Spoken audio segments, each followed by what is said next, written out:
নমস্কার, সত্য জানা ইউটিউব চ্যানেলে আপনাদের সকলকে জানাই স্বাগত। আজকে আবারও আমরা নতুন একটি ভিডিও নিয়ে চলে এসেছি। আজকে আমাদের প্রথম যে কোশ্চেন রয়েছে সেটা আমরা সরাসরি আপনাদেরকে এই কোশ্চেনটা আমরা এর আগেও পেয়েছি এবং মাতৃ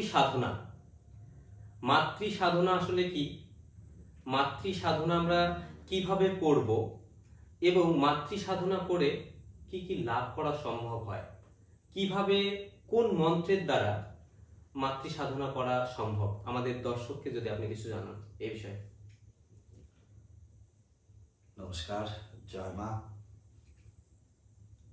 আসলে সত্যি এই ছেলেটা আসেই আমার কিছু গোপন বের করতে, যে গোপন কথাগুলো বেরিয়ে আসুক। সময় সময় ছেলেটার পর রাগ হয়, আবার সময় দেখি যে সত্যিই তো তাই, ও যেটা করে সেটাই তো সত্য। কারণ যদি আমরা গোপন রেখেই চলি, এই গোপনকে সামনে না আনি, তাহলে তো মানুষ শিখবে না। আর এটা সত্যই যে মাতৃ সাধনার উপরে সর্বসাধনার সার হচ্ছে মাতৃ সাধনা। কারণ এই মাতৃ সাধনাটা যিনি করেছে বা যিনি পেয়েছে, সত্যি তার মতো উত্তম ব্যক্তি আর হয় না। তাই মাতৃ সাধনা যদি আমি কথা বলি, আমি অপরের কথা বলবো, আপনারা শুনবেন, জানি না তা থেকে আপনাদের কি লাভ হবে বা আমারই কি লাভ হবে। তবে অনেকের অনেক কিছুই শুনেছি, অনেকভাবে তারা মাতৃ সাধনা করেছেন। রামপ্রসাদ করেছেন, মামা খেপা করেছেন, তারকনাথ করেছেন, শঙ্কর খেপা করেছেন, রামকৃষ্ণ ঠাকুর করেছেন, বিভিন্ন সাধকরা মাতৃ সাধনা করেছেন। আমার বাবার যিনি গুরুদেব ছিলেন, তিনিও একজন মাতৃ সাধক ছিলেন এবং আমরা শুনেছি তিনি সিদ্ধি লাভ করেছিলেন। তবে যে যে সাধনাই করুক, সে তো একা একা করে, গোপনে করে।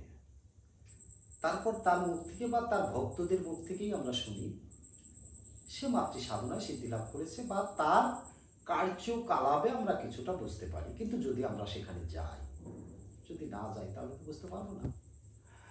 তো সেই ক্ষেত্রে আমি যখন আমার গুরুদেবের কাছ থেকে এই মাতৃ সাধনা শিখতে যাই, সেটা শিখতে যাওয়াটা আমার খুব অল্প বয়স। তখন আমি ছোটবেলার থেকে আমি একটাই জিনিস বুঝতাম, যে মা ছাড়া তো পৃথিবীতে আর কোনো কিছুই আমি খুঁজে পেতাম না।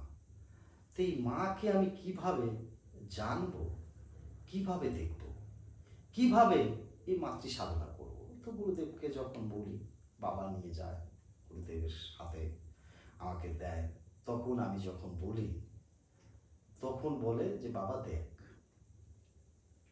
মাতৃ সাধনা অনেক লোক অনেক মন্ত্র দ্বারাই করে, তো আমি তোকে একটা মন্ত্র শিখাই, এই মন্ত্র দ্বারাই তুই কিন্তু মাতৃ সাধনা করতে পারিস। তাহলে কিভাবে করতে হবে, টোটাল পদ্ধতি আমাকে জানিয়ে দেয়। সেই সাধনাটা 16 দিনের সাধনা ছিল আমার, এবং আমার জীবনের সেটা সবচাইতে বড় সাধনা ছিল। তার আগে করেছি ছোট মোটো সাধনাগুলো করেছি। যখন ওই মাতৃ সাধনার জায়গা আমাকে বললো, এমন কোনো জায়গা হওয়া চাই যেখানে খুব নীরব, লোকজন কম আসে, এবং সেটা খুব পবিত্র জায়গার প্রয়োজন আছে। সেই ক্ষেত্রে শ্মশান বা নদীর কূল এরকম হওয়া দরকার আছে। তো সেই জায়গায় আমি তখন আমার শিষ্য সামগ্র নিয়ে, আমার ভক্তদেরকে নিয়ে আমরা একটা জায়গা চুজ করি। গঙ্গা নদীর মধ্যে একটা চর পড়েছিল, সেই চরটাকে তখন আমার গুরুদেবও বলে যে হ্যাঁ, এখানে বসে সাধনা খুব উত্তম কার্য, উত্তম জায়গা, তুই এখানে করতে পারিস। তো ওখানে গিয়ে যাই হোক, অনেক জঙ্গল ছিল, কিছুটা জায়গা পরিষ্কার করে সবাই মিলে দিয়ে টেয়ে, তো আমার 16 দিনের সাধনা। আর সেই 16 দিনের সাধনায় আমাকে প্রতিদিন একটা করে ফল খেতে পারবো। তখন চিন্তা করলাম, একটা ফলে তো আর পেট ভরবে না, তাহলে কি করা যায়, ফল তো আর অত বড় হয় না, আর সেই সময় ফলও, আর সেটা কার্তিক মাস ছিল, অন্য ফল তো আমরা পাবো না। তাহলে কি করা যায়? তখন আমরা 16টা পেঁপে আমি নিলাম, যে এই পেঁপেটাই খাবো, পেঁপেটা খাইতেও আমি ছোটোবেলাতেই ভালোবাসি, তো পেঁপেটা খাবো, আর এতে পেঁপে খেলে কোনো রকম অসুবিধা হবে না। তো এই 16টা দিন আমাকে থাকতে হবে নীল কাপড়ের নিচে। কারণ এই নীল কাপড়টা কেন? কারণ যে কোনো সাধনা, যে কোনো কর্ম, শিক্ষা বলেন, যা কোনো চাকরি বলেন, বা কোনো যে কোনো কর্মর ক্ষেত্রে আপনি জানবেন আগে আপনার শনি দেবতার সাপোর্টের প্রয়োজন আছে। এই বার দেবতা যদি আপনার সাপোর্টে না থাকে, কারণ এই বার দেবতা হচ্ছে কর্মফলদাতা। আমরা যেমন কর্ম করব তেমনি তিনি ফল দেবে। তো উনি যদি সাপোর্টে না থাকে, তাহলে দেখবেন অনেক মানুষই আছে অনেক কর্ম করেও তার কর্মের মজুরি হয় হয়তো 500 টাকা, কিন্তু সে পাচ্ছে 200 টাকা, 100 টাকা, উপযুক্ত ফল পাচ্ছে না। কিন্তু কেউ আছে সেই কর্মটা করেই দেখা যাচ্ছে 500 টাকা মজুরি, সে পাওয়া যাচ্ছে 2500 টাকা, কারণ তার বার দেবতা সাপোর্টে আছে। তাই বার দেবতাকে রাখতে গেলে আপনাকে এই নীল কাপড় মধ্যে থেকে সাধনা করতে হবে, নীলের মধ্যে থাকতে হবে। কারণ নীল রংটা শনি দেবতা খুব ভালোবাসতেন, কারণ তার বোন, ছোট বোন ছিল, তার নাম নীলিমা, যার জন্য এই নীল রংটাকে তিনি খুব ভালোবাসেন। তখন ওই নীল কাপড় টানিয়ে, মশারির মতো টানিয়ে আমাকে দিয়ে আসে, যে সারাদিন এই নীল কাপড়ের মধ্যে থাকতে হবে, রাত হলে আমি বেরোতে পারবো যখন সূর্য ডুবে যাবে। যাই হোক, ওখানে বসি গন্ডি টন্ডি কেটে নিয়ে, যে যাতে বন জঙ্গল অনেক কিছু থাকতে পারে, যাতে সেগুলো পোকামাকড় আমার এই গন্ডির মধ্যে যাতে না আসতে পারে। তো আমি সাধনা করতে আসি। উনি যেভাবে দিয়েছে আমাকে প্রতিদিন 21 বার করে মালা জপতে হবে, মানে 21টা মালা জপতে হবে। তো 21 মালা করে জপতে গিয়ে আমি একদিন, প্রথম দিন চলে গেল, দ্বিতীয় দিন চলে গেল, পেঁপে খেয়ে আসি। তো পেঁপে খেয়ে কতক্ষণ থাকার না, যাই হোক, আর তার উপায় নেই। সাধনা যখন শুরু করেছি, করতেই হবে। আর ছোটবেলাতে একটা ঝোঁক ছিল, আমি মাকে দেখতে চাই, আদৌ কিটা আছে। যাই হোক, এরও আগে আমি একটা সাধনা গুরুদেবের কাছ থেকে নিয়ে করেছিলাম, সেটাও একটা দেবী সাধনাই। তো এই দেবী সাধনা করার সময় আমি মার কাছে একটা কথাই চেয়েছিলাম, মা, আমি জানি না আমার মধ্যে সেই শক্তি আছে কিনা, আমার ডাকে তুই সাড়া দিবি কিনা, আমি এগুলো জানি না। কারণ না আছে আমার ভক্তি বল, না আছে আমার তন্ত্র মন্ত্র, আমি তো অজ্ঞান। তবু সাধনায় বসতেছি গুরুর আদেশ অনুসারে। আমাকে তুই দেখা যদি নাও দিস, আমি প্রথম সাধনা মা, অন্তত ভয়টা দেখাস। যদি তুই ভয় দেখাস, তাহলে আমি বুঝবো তুই আসাস। তারপরে তোর পাওয়ার জন্য আবার কোন সাধনা করা লাগে সেটা আমি দেখে নেব, অন্তত এইটার জন্য তুই আমাকে ভয়টা দেখাস। তো যাই হোক, সেই সাধনা ক্ষেত্রে সত্যি আমি চরম একটা ভয়ের জায়গা পেয়েছিলাম। সে ভয়টা সম্পর্কে নাই বা বললাম, কারণ তাতে অনেক সময় লেগে যাবে। তো সেই ভয় থেকে আমার কিন্তু মাতৃ সাধনার প্রতি ভক্তি, শ্রদ্ধা সবই বেড়ে গেল। তখন গুরুদেবের চরণ ধরে বললাম, গুরুদেব, আমার তাহলে এই মাতৃ সাধনা আমি করব। তখন গুরুদেব এই ব্যবস্থা করে এইখানে আমার জায়গা করে দিল। সাধনায় বসলাম। সাধনায় বসার পরে আমি 1 দিন, 2 দিন, 3 দিন, 4 দিন, 5 দিন চলে যাচ্ছে, কোনো কিছুই পাচ্ছি না, না ভয়, না মায়ের দেখা। এভাবে যখন আমার 20 দিন চলে গেল, কিচ্ছু হচ্ছে না। হ্যাঁ, 20 দিন রাত্রিতে একটা স্বপ্নে আমি দেখলাম, একটু কাত হয়ে ঘুমাচ্ছিলাম, তখন আমি একটা স্বপ্নের মতো দেখলাম কিছু একটা, কিন্তু সেটা পুরোপুরিভাবে আমি বুঝতে পারলাম না আদৌ কি। যাই হোক, স্বপ্নটা দেখে আমার মনটা খুব খুশি হলো, খুব আনন্দ পেলাম মনের মধ্যে। যাই হোক, পরের দিন আবার শুরু করলাম। শুরু করে এই 21 মালার যখন 20 মালা হয়ে গেল, তখন মালার ডোরটা ছিঁড়ে দিল। 21 মালা শুরু করেছি, 21 মালারও অর্ধেক হয়ে গেছে আমার, তখন আমার ডোরটা ছিঁড়ে দিল। যখন ডোরটা ছিঁড়ে গেল তখন আমি হাউমাউ করে চিৎকার, তা আমার চিৎকার তো কেউ শুনতে পাচ্ছে না, আমি তো একদম মধ্যে চলে। তো চিৎকার পেরে তবু কিন্তু চিৎকারের মাঝেই মন্ত্র জপতেই আছি। জপতে জপতে যখন একটা আইডিয়া হলো যে এতক্ষণ হয়তো আমার মন্ত্রটা জপা শেষ হয়ে গেছে, তখন মন্ত্রটা ছেড়ে দিয়ে কিন্তু কান্না করতে করতেই ওই জায়গায় আমার যে খোঁটাগুলো পোতা ছিল নীল কাপড় ঘেরা, ওই খোঁটা হেলান দিয়েই তখন আমি যা মুখে আসতেছে তাই করে কাঁদছি আর একটা গান গাচ্ছি। সেই গানটা যদি আমাদের দর্শককে একটু শোনান, সত্যি ভালো লাগবে আমাদের প্রত্যেকের জন্য। যাই হোক, গানটা শুনবো। সেই গানটা যখন আমি শোনাচ্ছি, আচ্ছা এই গানের মাধ্যমেই আমরা ভিডিওটি শেষ করবো সরাসরি। ভীষণ ভালো।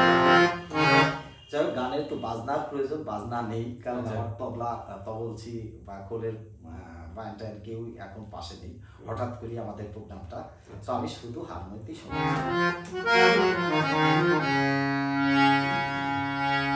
অধমে চিত্ত ডাকে পাগল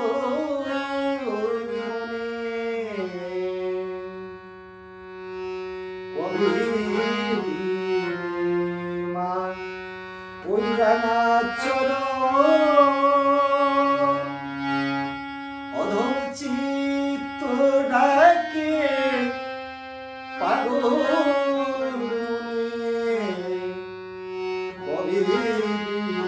মা ওই রাঙা চরণ, আমি জবাব পদ্ম হাতে বসে আছি, আমি জবাব পদ্ম হাতে বসে আছি, কখন হবে মাতর শুভ লগন, অধম চিত্ত ডাকে পাগল মনে, কবে দিবে মা ওই রাঙা চরণ।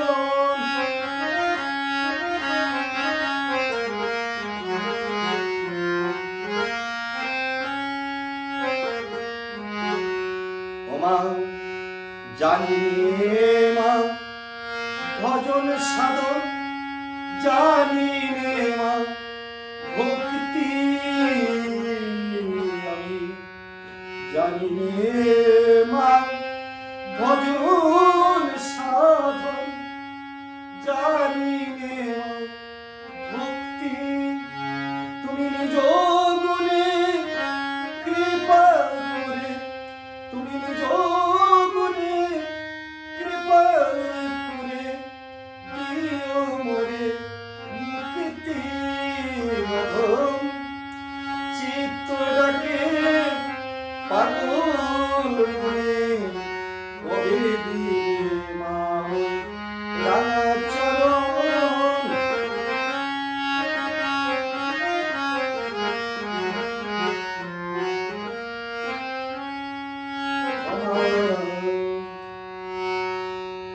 সংসার মায়ায় পড়ে আমি পারি না তো বুঝিতে, সংসার মায়ায় পড়ে আমি পারি না তো বুঝিতে, তাই সবাই আমায় ভুলে গেলেন, আমার সবাই আমায় ভুলে গেলেন, তুমি আমার সাথে থেকো, অধম চিত্ত ডাকে পাগল মনে, কবে দিবে মা রাঙা চরণ।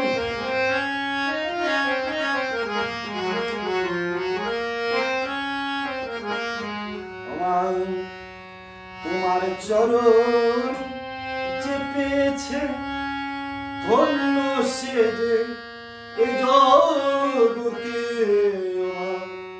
তোমার চরণ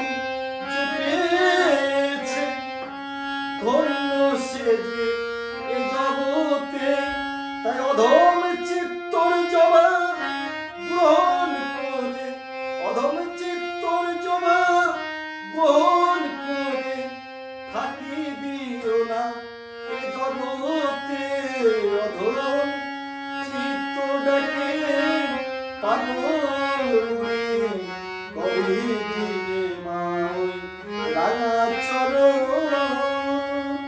বাহ, তাই যখন ভীষণ সুন্দর। এই গানটা আমার শেষ হয়, তখন আপনাদের কৃপায়, মায়ের কৃপায় আমি সেই মায়ের জ্যোতি রূপ দর্শন করি।